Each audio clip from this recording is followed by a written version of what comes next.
Selamat sore, salam untuk kita. Puji Tuhan, Tuhan masih memberikan kepercayaan kepada kita untuk melakukan rencana dan kehendaknya di dunia ini. Tentu dalam hal ini kita sama-sama mengerti dan mengetahui bagaimana perkembangan yang ada dalam gereja. Nah, mungkin saya perlu ceritakan sedikit perkembangan gereja Kemah Injil yang ada di Pulau Sumba ini. Sebenarnya cikal bakal hadirnya gereja Kemah Injil adalah hasil perpecahan dari saudara-saudara kita di GKS Kambaniru. Dan kurang lebih pada waktu mereka pecah, ada 30 anggota jemaat yang melakukan ibadah setiap minggu di rumah Bapak Ian Rige, yaitu antara lain Bapak Obed Kondomeha, Bapak BF Jara, Bapak Ian Rige, dan semua keluarga-keluarga, Bapak M Jara, Bapak Markus Jawa, Bapak Reinhard Radululu, Bapak Nathaniel Narahuli, dan seterusnya. Begitu banyak yang memang pada waktu itu mengikuti kebaktian. Itu tahun 53. Kemudian bersamaan dengan tahun 53 atau sekitar 54, datanglah seorang hamba Tuhan, Bapak Pendeta Lai Kota dari Kalimantan Timur. Kemudian mereka meminta Bapak Pendeta Lai Kota untuk melayani.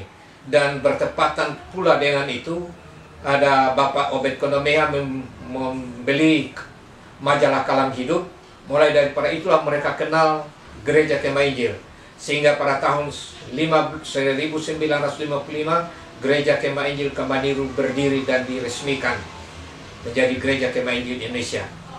Dan cikal bakalnya sebenarnya dalam perkembangannya, karena memang ada sejarah gereja Kemah Injil, maka gereja Kemah Injil diberikan suatu kepercayaan oleh Tuhan sebagai gereja yang menginjil.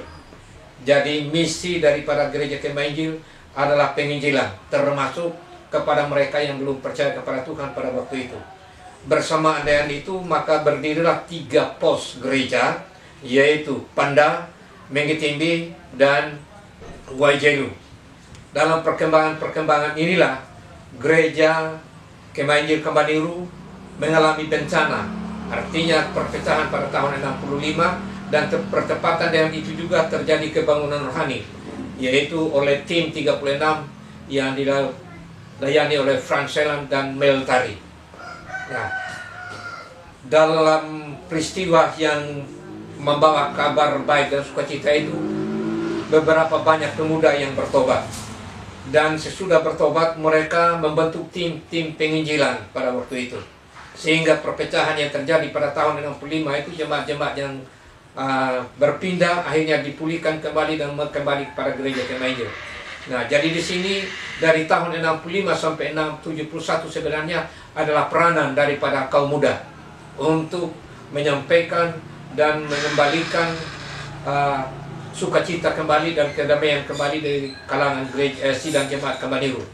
Nah, pada tahun itu juga sesudah tim-tim terbentuk oleh pemuda mulai melakukan penginjilan ke tempat-tempat tertentu, termasuk ke Ranu, termasuk di Bapak di Lukihi, dibuka pertama sekolah minggu di situ.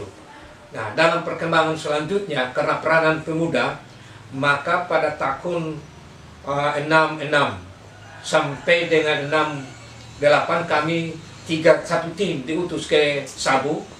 Dan kami pada waktu itu, saya, Robert Mangi, Ibu Helena Dima, dan Rexon Redeuli, kami melayani di gereja Bethel. Tetapi pada waktu itu terbentuklah gereja cikal bakal gereja Kemah Injil yang ada di Naudue dan di Teribu. Nah, itu berjalan. Nah, kemudian dilayani oleh Sti Kupang, mahasiswa Sti Kupang pada waktu itu. Nah, pada tahun 68 sesudah kami kembali, kami dipersiapkan untuk menghadapi konferensi pertama. Dan orang tua kami ada beberapa yang pada waktu itu sudah tidak dibolehkan untuk melayani.